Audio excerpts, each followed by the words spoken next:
Hello, and welcome back to another video. This is the second episode of story in which Naruto is grandson of Madara Uchiha. Naruto learns of this when his Sharingan activates. Let's see how Naruto Uzumaki Uchiha takes world by storm. After you've finished watching, please like, share, and subscribe to the channel. Let's get started. Good morning, Naruto-kun. Naruto turned from his door after locking up to see his neighbor Shizune greeting him, looking chipper. Yo, Shizune. Naruto replies casually. Good morning, Naruni. A chipper, tiny voice piped up. Huh? Naruto looked around obliviously. I heard a voice but I don't see anyone? Who could that have been? Naruni. The little voice whined before Naruto was forced to fend off a vicious attack. Of the hug around the legs until he falls over variety. Minako-chan? Is that you? When did you get here? Naruto manages to pry her arms from him and pick up the bouncy 4-year-old. I've been here forever. Minako wraps her arms around his neck instead and snuggles in, squishing Naruto's long spikes down. Naruto gives a dry look to Shizune, who only giggles. Minako-chan found out that her Naruni was graduating today, so she just had to wish him good luck. She did? Naruto looked down at the excited girl, silver hair bobbing around when she gave him rapid nods to confirm her mother's statement. Aww.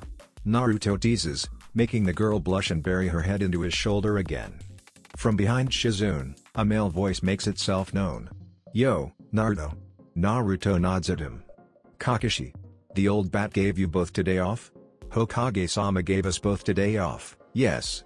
Shizune corrects and affirms in exasperation, and Kakashi gives a signature eye smile. And Kakashi can't go on missions right now anyway. Why? Naruto turns to Kakashi. Injured? Pregnant? Mama. Kakashi deflects lazily, but there was a smile in his voice. Hokage-sama has deemed it necessary to burden me with some Jinan candidates this year. Shame. I hope I don't get put on your team. You've been here 20 seconds and I'm already sick of your face. I agree. It's insulting to put up with the presence of those who are significantly less skilled than you. Shizune bonked them both on the head lightly when she practically saw sparks fly between their eyes, leading to Minako giggling. No more prank wars. She orders with her Toon Mother voice. She switches to her kindly self again. But since we have today off, we thought we'd come by the academy and scout out the students during their test. Kakashi will get to see who he might get and Minako gets to watch her own Ai-chan. In that case I better not disappoint. Naruto pokes Minako in the side, eliciting a squawk. We better be on our way. You don't want to be late for your own graduation. Shizune frets over him. Naruto is fond of his neighbors. Shizune had been one of the people to teach him how to live on his own. Things like cooking and cleaning were practically beaten into his head and she always encouraged him to keep his home in order. Kakashi was someone he thought highly of too. His mannerisms were more calm and helped him understand the behavior of men a little more, plus playing rough with him while he was younger was a nice change from the women who rarely wanted to do so. It helped him understand how rough was too rough, that it wasn't fun for anyone anymore, and was a valuable tool when he was still in close contact with other orphans a while after Tsukimi Bakken passed away.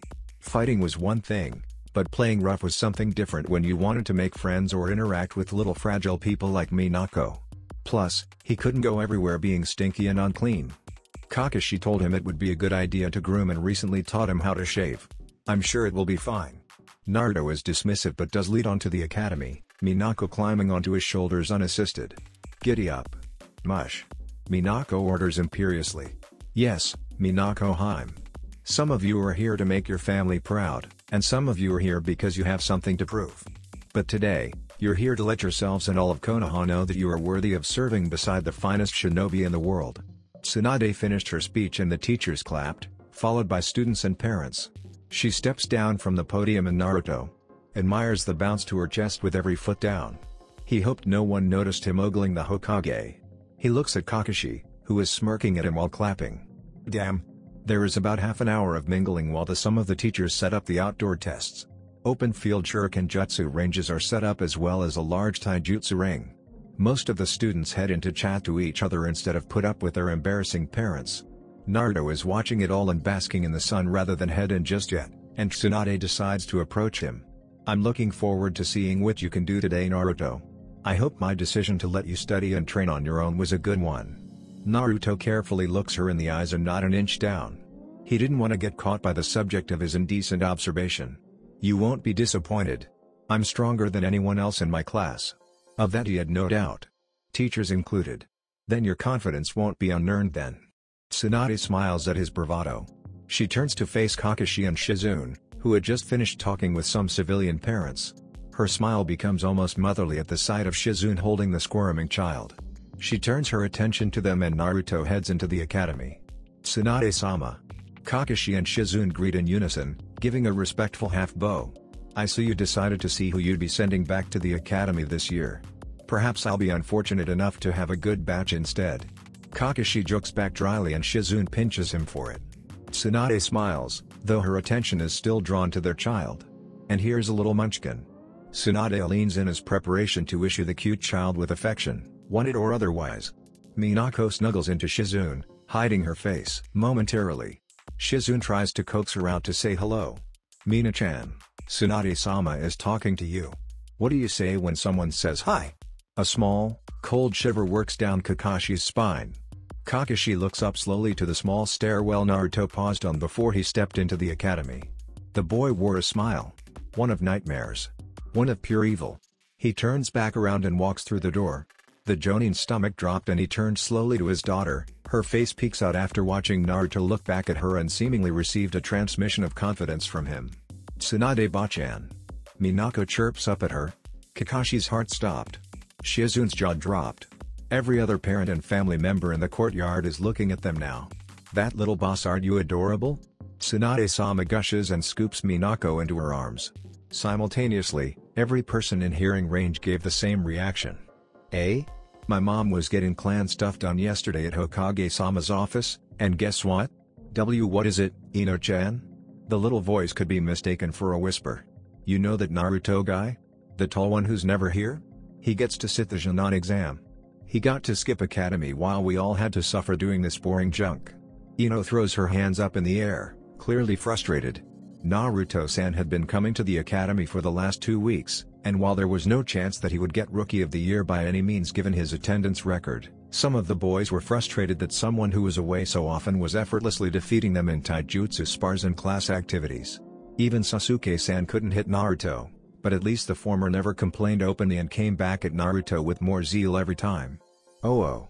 Little voice responds, unsure if she was meant to be feeling indignant at the truancy of someone she didn't know very well.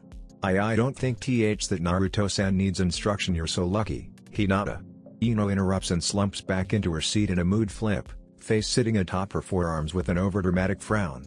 You're probably gonna get Shino or her mood flips again to dreamy. Sasuke-kun. Hinata is overwhelmed. She doesn't want Ino's oppressive personality to make her more skittish than she already was. Father already probably considered her a lost cause as it was, and she didn't want to disappoint him further, she thought morosely. Ino still has more to say. Annoyingly. Meanwhile, I'm gonna get stuck with that lazy bone Shikamaru and too busy eating to win Choji. This sucks. Maybe they realize that you're as hopeless as they are. Ino's head snaps around to the smirking pinkhead across the room. If looks could kill, there'd be one less Shinana aspirant today. Hinata practically shrinks, frozen on the spot. She knows that a fight is on the cusp of breaking out. As if summoned by the ghost of school fights past, Iruka-sensei waltzed into the room as if there wasn't the next Shinobi war about to start in it. Good morning. Everyone take your seats. He goes ignored. The yapping refuses to stop. Students, take your seats. His voice is not as chipper. The volume goes up. Hinata covers her ears. Sit down and shut up. Silence. Blissful silence, Hinata sighs in relief. Back to your seats. Iruka glances over the students suspiciously before his expression evens out. Don't make your last day here a bad one. You still need to pass this test, so I want all of you to act as befitting a shinobi. Professional. Do you understand? Yes, Iruka-sensei. The droning chorus confirms. The door opens immediately after, and Hinata recognizes the tall boy who walks in as Naruto. The mostly truant student. You're late. Iruka-sensei seems resigned. He has probably tried and failed many times to get Naruto to show up on time. The test has started? Naruto asks, his voice a smooth and pleasant rumble. Iruka-sensei shakes his head. Just take a seat, Naruto. Clearly not making a fuss about it, he probably didn't think it was worth it in the end. Naruto walks up the steps to the open spot next to her, and naturally, there are spiteful boys sticking their feet out to trip him. He steps over them easily and without looking silly. He takes a seat next to her and crosses his arms over his chest. his muscular chest. She hopes he didn't notice her eyeing him up. He looks at her and she sees his visible eye wink at her. Damn. Thankfully, Mizuki-sensei is already passing out the written tests and she isn't afforded the opportunity to blush at being caught. You will each have 1 hour to complete your test as well as you can. If you are caught cheating in any way, shape or form, you will be disqualified immediately. He nods and nearly gulps at the size of the test. Every page was completely filled out with questions. She takes a look at the boy sitting next to her and sees that he is unconcerned as he writes his name down. She wishes she could have his confidence. No. She sucks her lips in nervously. I have to do my best. Be like Naruto. She looks at the questions on the first page again. It would be a long hour. Half of the students don't even finish the exam. They'd still have the opportunity to catch up in the practical tests, but it seemed that the only people that would be getting decent written marks would be Naruto and Sasuke, who finished by a significant margin, as well as some of the other clan children. Plus Sakura. Iruka and Mizuki collect the papers and Susume-sensei, who is usually delegated to kunoichi and espionage training, is the one who gets the grueling task of marking all of the tests. All of the students are led out to the training field and the parents who had been mingling or taken their other children away to play had returned and were ready to watch the last stages of graduation.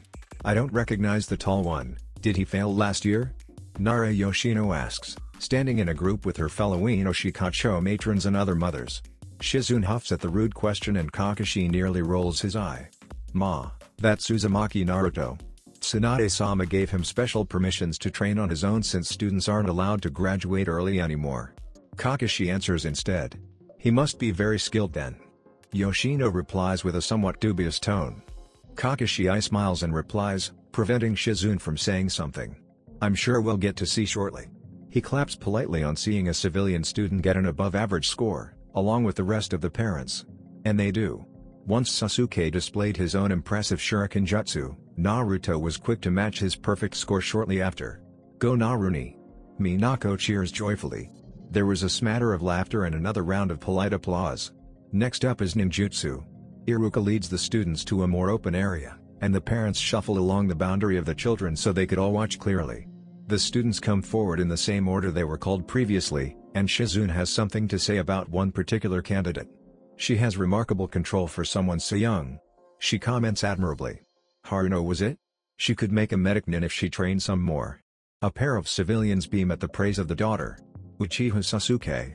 Squeals echo from nearly every young girl and Kakashi openly rolls his eye this time.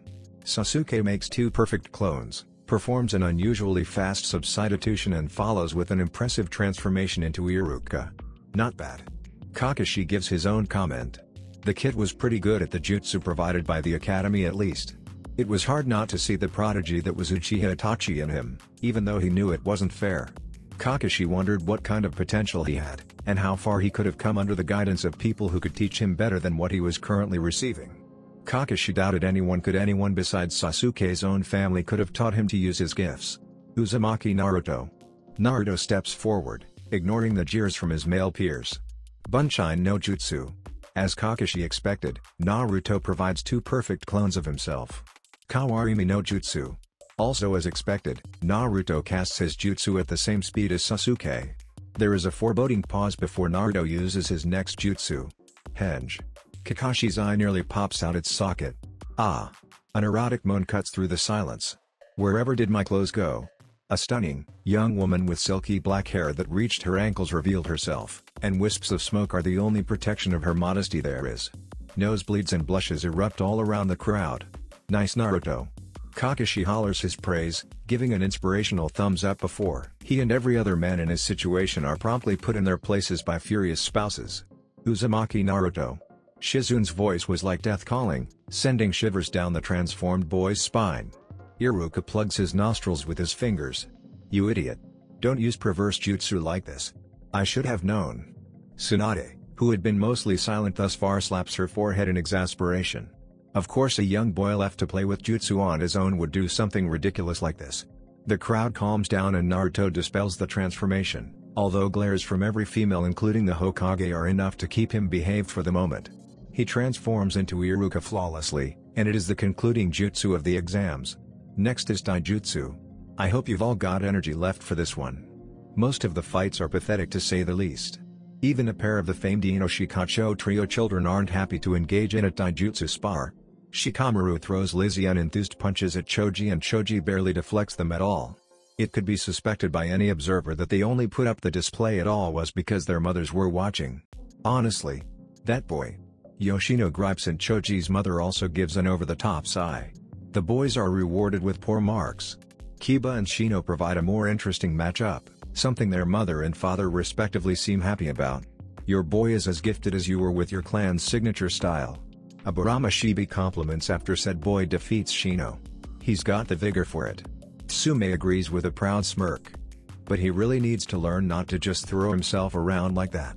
The Mini-U nearly took it from him with that blind spot attack in the middle.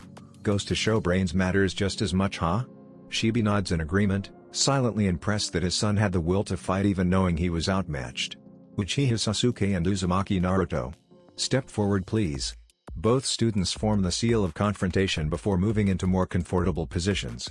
Kakashi observes Naruto and Sasuke through the ear-rattling noise generated by fangirls, and sees that Sasuke looks quite pumped up. Naruto too takes on a more serious demeanor. He hadn't actually seen Naruto use shinobi techniques before, their relationship was more akin to uncle and nephew than teacher and student. For him it was quite bizarre to see him take an unrecognizable taijutsu stance, and look more akin to a seasoned warrior instead of the teasing big brother and semi-prankster that stayed up far past his bedtime. He knew that the Naruto knew wasn't just a mask, there was real joviality in him. But he couldn't help but wonder how much Naruto was hiding if he could display such technique with seemingly no influence from the shinobi forces. Are you both ready? Mizuki is proctoring this time, raising his arm into the air. Naruto and Sasuke nod. Hajime. Sasuke rushes Naruto with impressive speed and tries to kick Naruto's legs while throwing the first punch. Naruto strafes instead of moving backwards and sweeps Sasuke's legs from the side. Mid-fall, Sasuke spins and flings an axe kick quickly enough that Naruto catches it with his hand. Naruto isn't content to let Sasuke control the fight and throws a punch with his free hand that collides with Sasuke's chest and knocks the wind out of him. Sasuke blocks the follow-up strike and tries to disrupt Naruto's footing by swinging over his head. Naruto lets go of the foot he's clinging to instead of falling for it and springs into a kick at his opponent's stomach, sending him tumbling away. The Uchiha boy rights himself immediately and is forced to defend from the larger and faster Naruto who has decided to take the lead. Rather than try to block, he deflects and again tries gaining the advantage by controlling Naruto's footwork.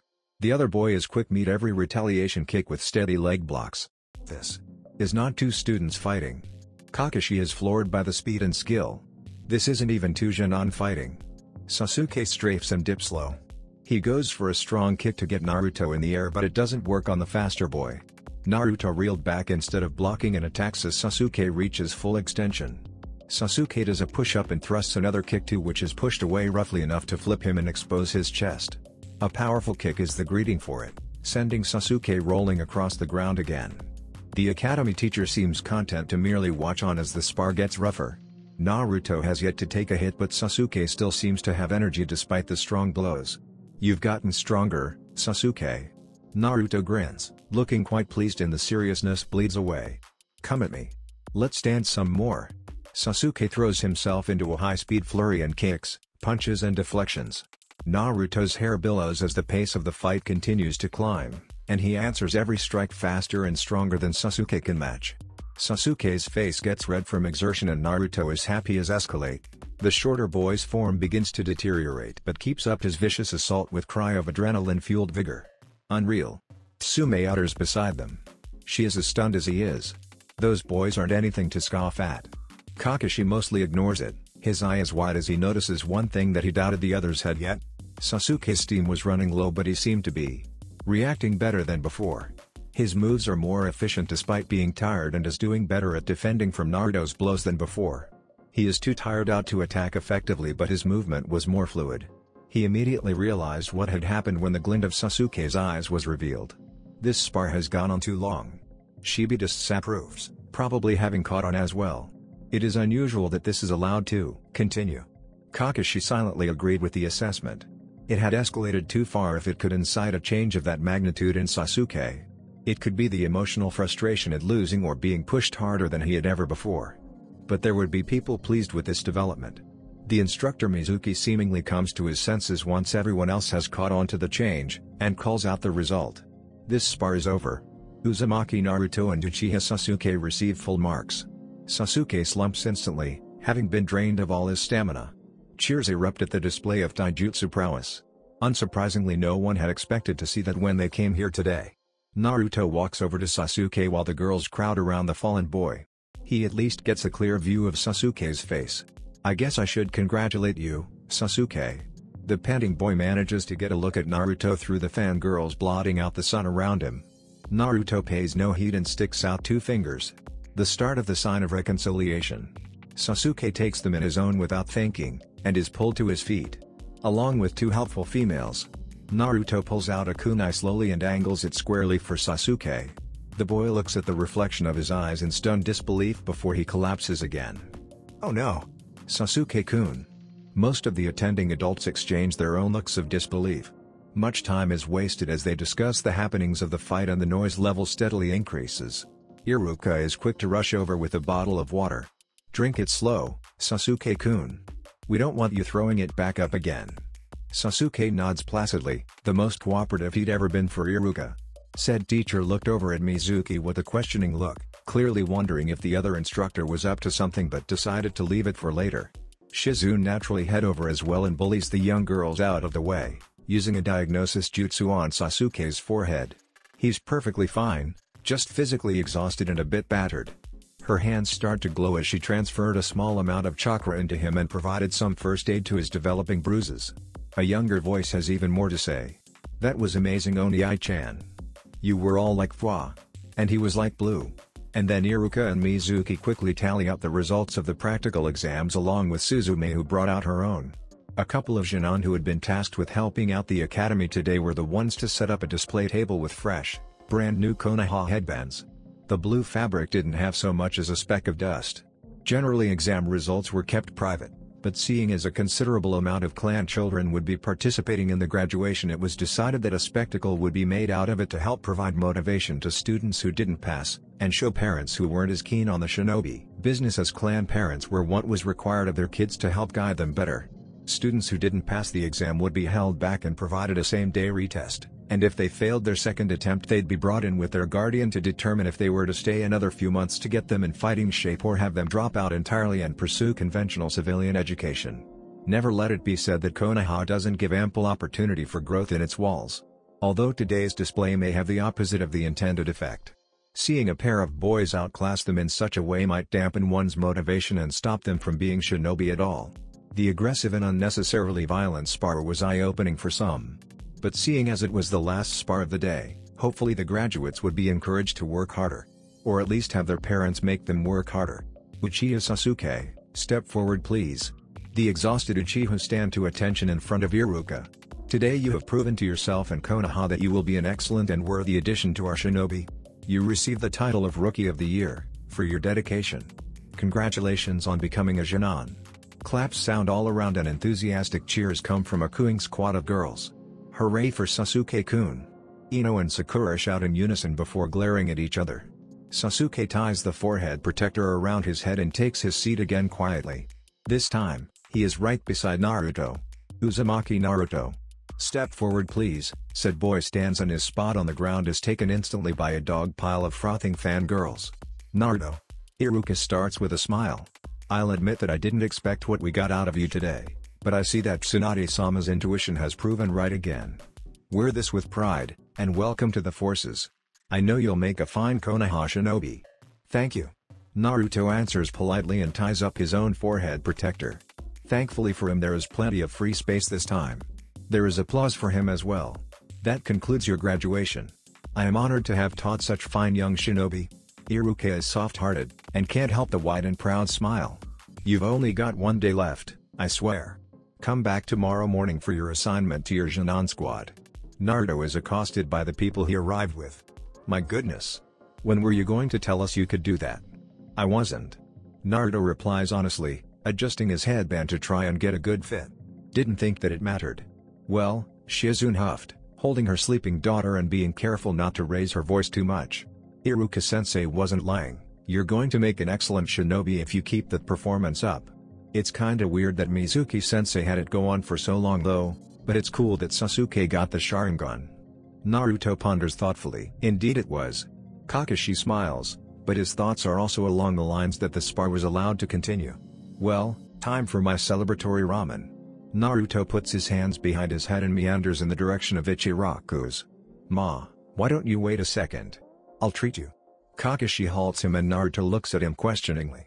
Kakashi looks at Sasuke as he sees the boy watch Minako climb onto Naruto's shoulders again. Great work, kiddo. Kakashi smiles at him. I was impressed. You should probably get used to fighting on ground level though. Being floaty is normal for some people, but you can see how Naruto controlled the fight, right? He kept you on the ground because he knew you'd be less effective. I think you've got potential though. Wow, Shizune utters in amazement. You must have really left an impression if my quiet little mouse of a husband said something. Thanks. Sasuke says, only, not really sure what else to say when a legendary shinobi like Hokage Kakashi gives him a taijutsu tip. Kakashi smiles again and leads their little group away. Sasuke watches enviously for a moment before he leaves as well. So Kakashi, why don't you tell me why you want Naruto and Sasuke? Kakashi nearly snorted, seeing as every other instructor had wanted at least one of them. The Jonin who were to become instructors were lined up in the late afternoon to discuss last-minute changes that may need to be made. They're good for each other from what I've seen. Naruto is clearly gifted and Sasuke lacks a rival that can compete with him. Naruto would be that and more. According to this, Kakashi gestures to the academy profile of Sasuke. He has trouble interacting with his peers, but I didn't see that kind of behavior even after Naruto thrashed him. As far as I can tell, Naruto is outright encouraging Sasuke to get stronger instead of dragging him down, and Sasuke responds well to it. This might even help get him to defer to Naruto, which might be a stepping stone in having him interact with other people too and build bonds with his fellow shinobi. Kakashi paused before continuing. And he awoke the Sharingan today. Something that I at the very least have more knowledge on than others right now. Tsunade looked to be considering it. And I want Sakura too. For obvious reasons. He tacked on, no doubt having been on the receiving end of an earful by his wife. Alright. Seeing as you're the only sensei here who gave me a good reason instead of just wanting a prodigy that could learn on their own and do less work teaching, you're approved. Other teams will be as follows. Team 8 will be Inuzuka, Hyuga and Aburame under Yuhi Kurenai. Team 10 will be Yamanaka, Nara and Akimichi. The list goes on until all the candidates are on teams. Alright, that concludes this meeting. Tsunade slaps the team list down on top of a messy pile of papers. Everyone except Kakashi, Kurenai and Asuma out. Now please. Once the room is mostly cleared, Tsunade starts again. Kakashi, I think you're aware that what happened today at the academy is not normal. She starts, looking at him. I sent an Anbu to monitor the academy instructor Mizuki, but I've yet to hear back from them. Kakashi, brief them and investigate Mizuki, then report anything you find back to me. Hi, Hokage-sama. 3 Jonin chorused. The cooling body of an Anbu lay dead at the feet of 2 men. One's hand is lit with hissing medical chakra. He awoke the Sharingan, you say? Well done, Mizuki. I live to serve Orochimaru-sama. The proud instructor replies. Indeed? It's a shame that your little plan drew the eyes of some very important people. You might have had better use alive if it hadn't. The hissing blue jutsu was the last thing he saw before receiving a painless death via chakra scalpel. A shame indeed. Round glasses glint in the dark. Naruto readied himself through his morning routine, going through his breakfast and hygiene ritual before changing into the shinobi, where he'd managed to save up enough to afford from babysitting and hanging on to change from the stipend he received from Konoha to see him by until he joined the shinobi forces. The glint of the sun is minor through his windows and he could tell it was going to be a good day for whatever his next step in shinobi life had in store for him. Privately admitting that maybe he was a little nervous, he'd never worked in a team before and Kakashi was a person of legendary senses and skill. He'd have to try harder to hide what he wanted to keep secret for now. Uncomfortable questions would rise if he revealed any suspect abilities. He wanted to do so on his own terms in a situation that he could control. He wanted to create an echo that would scream across Konoha and say, "Don't mess with me." There were still ways he could honor his heritage without being too overt about it. The Uchiha clan wasn't the only clan he hailed from, and the Uzumaki clan's symbol was an iconic piece of design that was used in all modern Konoha uniforms and forehead protectors. It wouldn't be out of place or suspicious of him to be wearing the sign of Uzushio and Konoha's friendship. He threw on a new black long-sleeved shirt, customized for a low price to have the Uzumaki swirl on the back. He figured that if he wasn't going to represent the Uchiha yet, he'd try and make his departed mother proud. He had black sandals to match and a gray pants with the shins wrapped up. He tied up his new blue forehead protector last, and thankfully it didn't alter the style at which he wore his hair. It still parted to cover his right eye, and the rest at the back was only just long enough to reach the red swirl on the back of his shirt. Naruto tidied up and finishes his dishes before grabbing his tool pouch and securing it to his belt. He opens the door as greeted by the morning sun, still casting shadows in the street of apartments.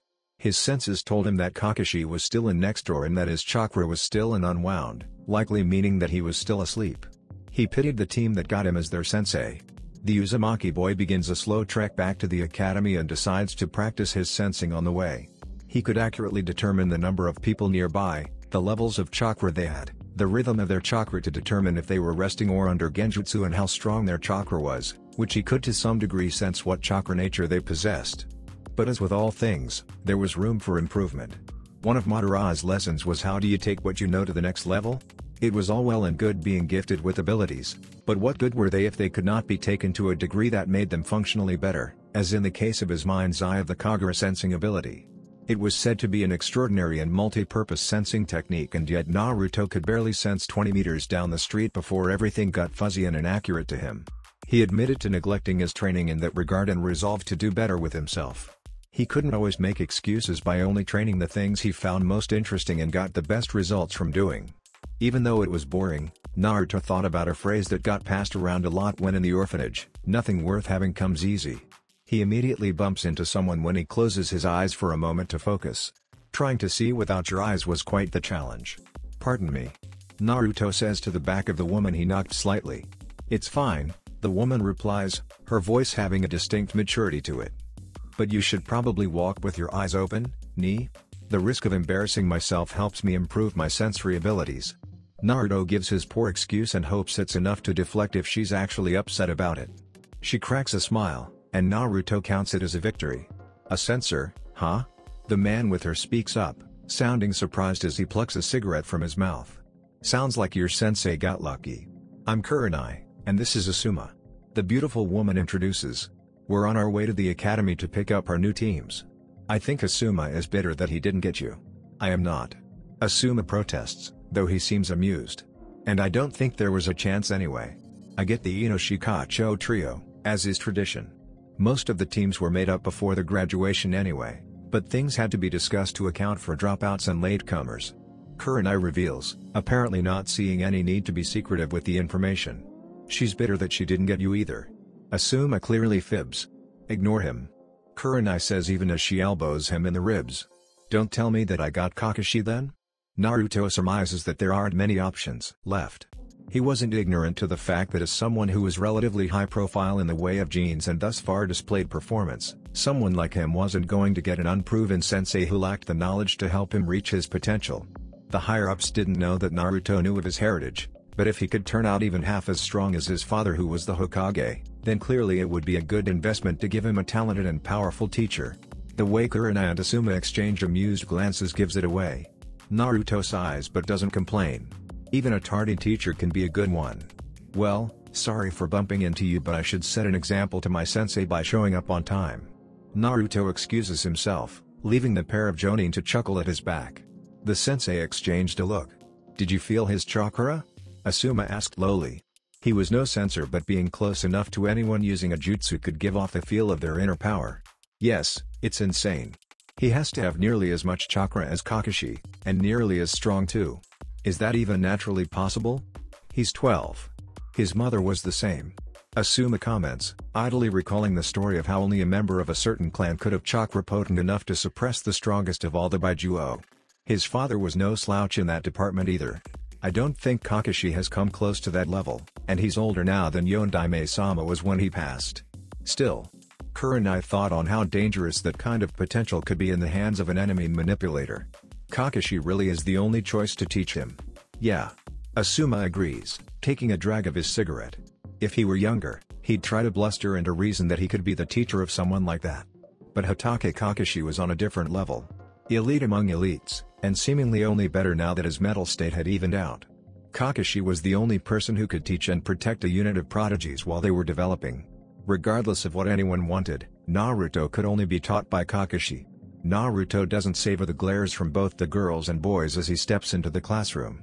There are a scant few people who aren't annoyed with his presence, included among them was Sasuke himself. He could sense the change in Sasuke's chakra that the awakening of the Sharingan had triggered, but it seemed he'd recovered well enough from Shizune's tending to his injuries. It's annoying that he has to put up with looks like that. What had he done wrong, really? Beat up another student who was perfectly happy to fight him? The boys he could understand. He knew that it sucked feeling like you're second best or being outshined in every way. He wasn't angry with those looks, because he knew the ones with strong will would use that as motivation to grow, while the weak would complain about how unfair it was. There were several among them that just didn't care and would do things at their own pace. He could see reason in that, at least, even if he couldn't see himself doing the same. Sasuke hadn't been holding back, and Naruto saw opportunity there. The other boy wasn't afraid to use his strength. Naruto felt like he could use someone like that as a sounding board for taijutsu practice. If he could convince Sasuke to spar with him regularly, then it would be like having an ideal training partner. Both of them could learn to combat each other when the other threw something new at them. The fangirls didn't understand that it was a good thing for Sasuke to meet someone who wasn't willing to just let himself get knocked over, but he supposed the blame wasn't solely on their shoulders. They were only kids, and kids didn't think like adults or people who are obsessed with strength. Maybe it was in the nature of those descended from the sage to be obsessive. Whether it be power or love, no one had accused Uchiha, Senju or Uzumaki of being entirely sane. Smart, but not normal. He takes a seat next to Sasuke, which is miraculously empty. Most likely case being that the two boldest declarers of Sasuke's affections, Ino and Sakura, were comparatively more aggressive and competitive to get his attention, and it probably didn't end well for any other female that took up seat next to him. The males didn't seem to be friends with Sasuke, and it was easier to talk to your friends in class when you were right next to them. Yo! Sorry for the beatdown yesterday, but I'm not going easy on you if we get on the same team. Naruto delivers a lackadaisical and frankly not sorry apology. HN is Sasuke's opener. It's fine. It worked out in the end. Huh? Are you talking about your Kekkei Genkai? Naruto tries to bait Sasuke into communicating with him more. Sasuke looks at Naruto and activates his Sharingan. Naruto doesn't flinch. The juvenile state of his eyes posed no threat to him. There was a single tomoe in each. It seems to startle a few of the students. Yes. I learned from you, as well. Don't think that our next spar will be the same. Sasuke deactivates his eyes after seemingly assessing Naruto's chakra network. I should hope not. It's hard to grow stronger when you fight weaker people, Naruto said, though his eyes cast over to one of the boys on the other end of the room. Not that weak people aren't capable of extraordinary things. I hear that the Nara clan is full of strategists who wield a unique and useful jutsu. I suppose, Sasuke said only. He probably didn't understand the value of people like that yet. Did Hokage Kakashi train you? The question is a little awkward, but given that this is the most he'd heard Sasuke speak, it was probably a good sign he was even being spoken to. Nah, he's my neighbor. He pays me to babysit sometimes, but that's about it. Naruto doesn't mention what he thinks of Kakashi. It wasn't really anyone's business if he liked or disliked someone. Their conversation was halted by the noisy entrance of Sakura and Ino. My toe was in the door first. I win. I sit next to Sasuke-kun. Like hell, forehead girl. Stomping up the steps to where Sasuke was usually seated, their violent tendencies are halted by the sight of Naruto in the chair they both wanted. Sorry ladies. Sasuke-kun is mine now. Naruto smiles as mockingly as he could manage. He fell deeply in love with my Oroku no Jutsu and requested that I sit next to him for his last class. HN. Sasuke visibly cringes at Naruto's words, making said boy smile wider. You can sit next to him this once. Ino's words are spat out contemptuously, but her eyes show fear at the thought of making Naruto angry. Sakura glares at him too, but neither girl offer anything more than dirty looks after the display during graduation. Naruto doesn't miss the near silent sigh of relief from Sasuke. It seemed Naruto was his savior. Iruka walks into the room and prevents the awkward glare down about to start between the two outspoken girls. Alright, I think I've kept you all waiting long enough. Iruka begins to call out the team list. Team 3 will be civilians. And it remains civilian students until he gets to Naruto's team. Some teams were still in rotation, so a few were skipped. Team 7. Uchiha Sasuke. Haruno Sakura, yes. No. Ahem. And Uzumaki Naruto. Your sensei will be Hokage Kakashi. Naruto listens to the rest of the listings. Classic Ino Shikacho, a recon tracking squad. and some other teams likely thrown together based on teamwork capacity rather than skill sets. Slowly but surely, each sensei comes to pick up their teams, and Naruto knows that Team 7 has the misfortune of having to wait for Kakashi, who he knows is still asleep. "This sucks," he says, mostly to himself. "You said he's your neighbor. Can't we just go get him?" Sasuke suggests. "That's probably not a good idea. Kakashi is normally an early riser, so he must have been kept up late for an emergency or something. And I don't really want to get accused of stalking our sensei." Naruto thought it would be a bit too rude to go knocking on Kakashi's door. In any case, nobody said we couldn't utilize this time. "I think I'll practice my sensory jutsu." Sakura looked unsure, and eventually bored as all she could do was go over the old textbooks on the shelves. "Poor kids," Asuma said pityingly, parting ways with Kurenai after collecting their teams together. Kakashi dismissed them both shortly after finding not just the body of the suspicious academy instructor, but one of an Anbu as well. It was standard practice to dispose of Anbu corpses carefully, and the incident had occurred within Konoha's walls. An investigation like that was beyond his and Kurenai's pay grade, and the responsibility now rested in the hands of internal investigations. "Oi, sensei." His new female student whined. "How come I get stuck with these two? I got some of the best marks in all our class. I should be one Sasuke-kun's team." "Troublesome," is Shikamaru's bored reply. "It won't be so bad with us, will it, Ino?" Choji asked innocently. Ino falters a bit. The Inoshikacho trio is a famous collaborative team of particular clans. Maybe your old man hasn't told you, but the teamwork of the last trio was legendary, just as the previous team was, and the one before that. Asuma's voice is stern. "At least be happy that you're part of an effective combo and on a team with people that don't hate you. Most Shinon don't get that luxury." Shikamaru and Choji look up at Asuma now. "Or, you could be. If not for one small detail." "What detail?" Shikamaru asks/demands with narrowed eyes. Asuma smiled. "You're not really Shinon yet. You still need to prove you're worth my time training you." "What?" Ino's voice explodes in fury. "Your former classmates are a bit unlucky. Their sensei isn't going to be up for a while after how busy he was last night. And Naruto-kun doesn't like to waste his time." Hinata stammers out quietly. "He won't sit still for long. Who cares what that asshole is doing? What are you gonna teach us, sensei?" Kiba bursts out, clearly brimming with energy at the thought of training and finally doing something that wasn't schoolwork. Kurenai levels him with a red-eyed glare and makes Kiba flinch. Shino wisely remains silent. "Don't be rude. You three are in for an unpleasant surprise if you think the academy was the hardest thing you're going to be doing as a shinobi. In fact, you're going to prove to me that my time is better spent teaching you than going on regular missions. I still have one last test for you, and if you fail, back to the academy for another year." Kurenai finished with a grim smile. The three Shinon look up at her in horror. Naruto wasn't brooding, he promised himself. He was just a tad frustrated at his sensei being late. 3 hours late. "Yo!" Kakashi finally deigns to greet his students from the door. "Sorry I'm late, guys, a black cat crossed my path so I had to go the long way." 3 equal deadpan looks. Kakashi coughed in the awkward silence. "Anyway, let's have a nice chat on the roof." And walks out the classroom door. The 3 Shinon plod after him all the way up, and they eventually find themselves in a decorative little rooftop balcony, well shaded for students' lunchtime leisure. "Introduce yourselves? Likes, dislikes, any dreams and hobbies? Why don't you go first, sensei?" Sakura asks him shyly. He nods. "Couldn't hurt, right? Well, I'm Hatake Kakashi. I have no desire to tell you my likes and dislikes. My dreams for the future." Kakashi trails off boredly. 3 expectant looks. "As for my hobbies, I have lots of hobbies." Useless. Weird old man. Just his name? Sasuke, Naruto's and Sakura's simultaneous thoughts. "You first, Sakura-chan." He gives an eye smile at her dull look. "My name is Haruno Sakura. I like." A distant and dreamy look at Sasuke. "I dislike Ino Pig." She develops a fiery look. "My dreams include." Back to point 1. Oh brother. What an emotional spectrum.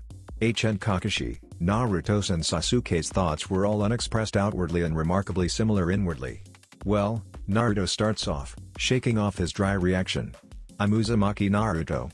I like training and cute girls." Sakura growls and Naruto fights hard to keep the smile out of his voice. "I dislike when people underestimate me." Dreams? I want to have a big family that I can be strong enough to protect. In the confines of Sakura's mind, an inner voice says. And hobbies, well, I don't mind learning new things, I guess. Naruto finished lamely on realizing that his only real hobbies was training and winding people up. Kakashi nods. Many orphans expressed desire to have family. The teams he'd rejected before had many of the same answers in that regard.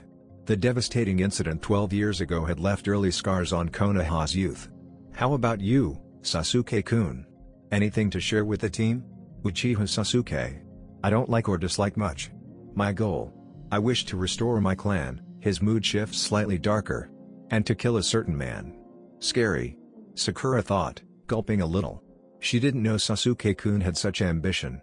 Naruto doesn't think anything in particular. He feels only a wave of understanding. Well, Kakashi claps his hands together, effectively breaking the uncomfortable silence. It's good that you all know each other now. I hope you continue to be friends after one of you goes back to the academy. What? Naruto voices the confusion he and his teammates are struck by.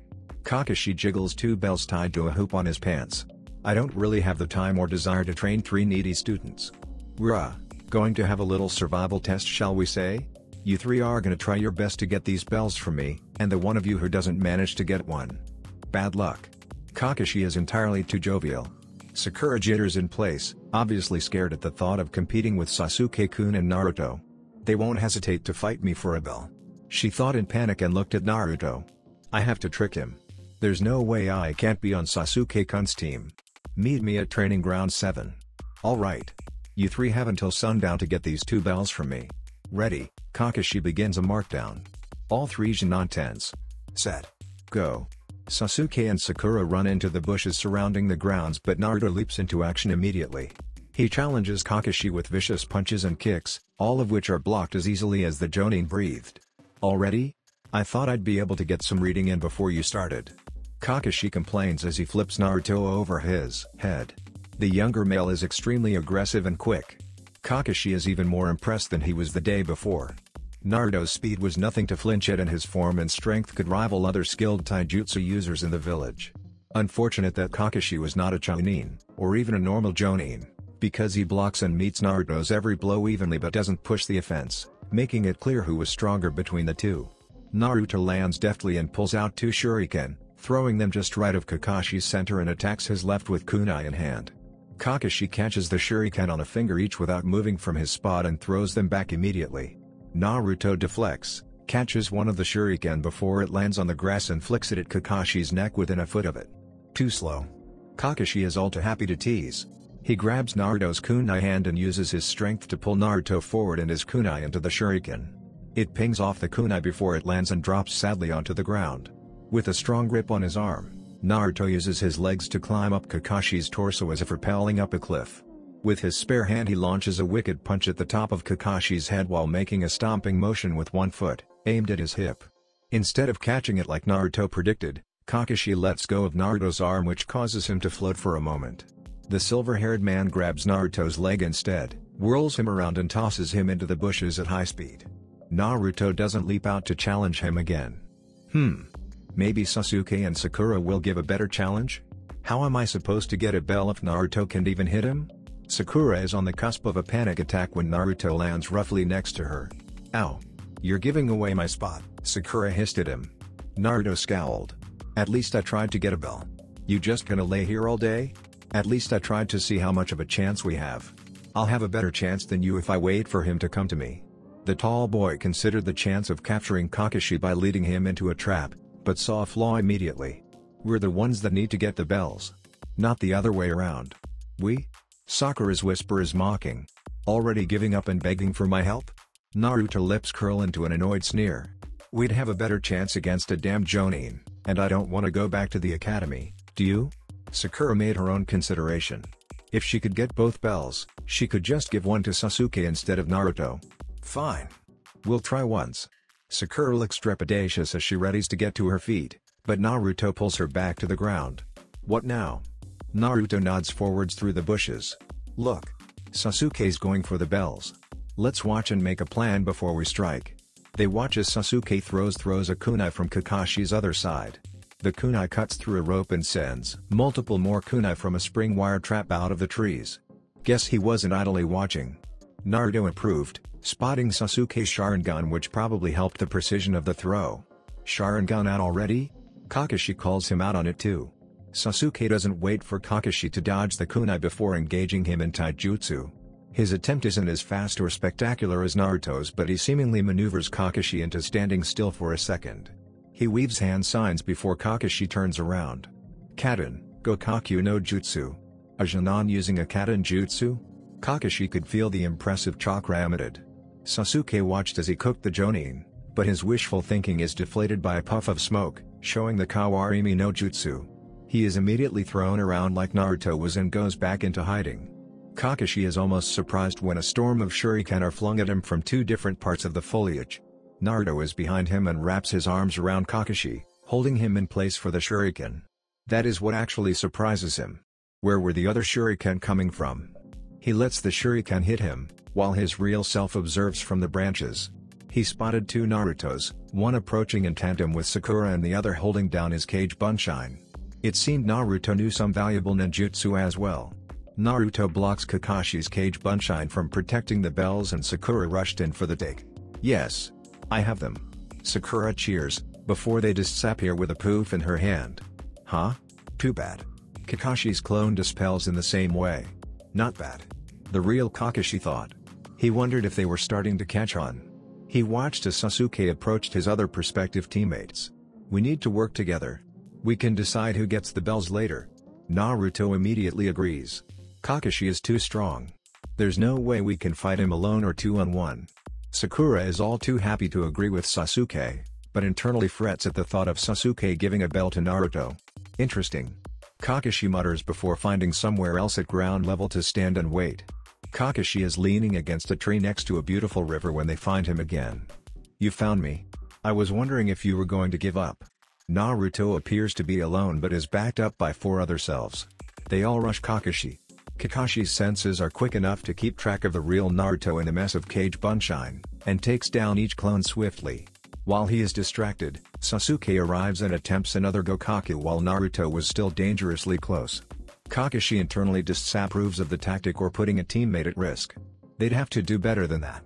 Kakashi vanishes and reappears in the tree, watching the scorching fireball decimate the ground and force Naruto to cartwheel back. While in the tree, he is met by what he is beginning to understand as the only thing Sakura can currently do, thrown shuriken until she runs out. Disappointing. Kakashi says, loud enough for all 3 to hear. He lazily weaves some signs of his own, creating a whip of water, then grabs Naruto by the neck and drags him into the river.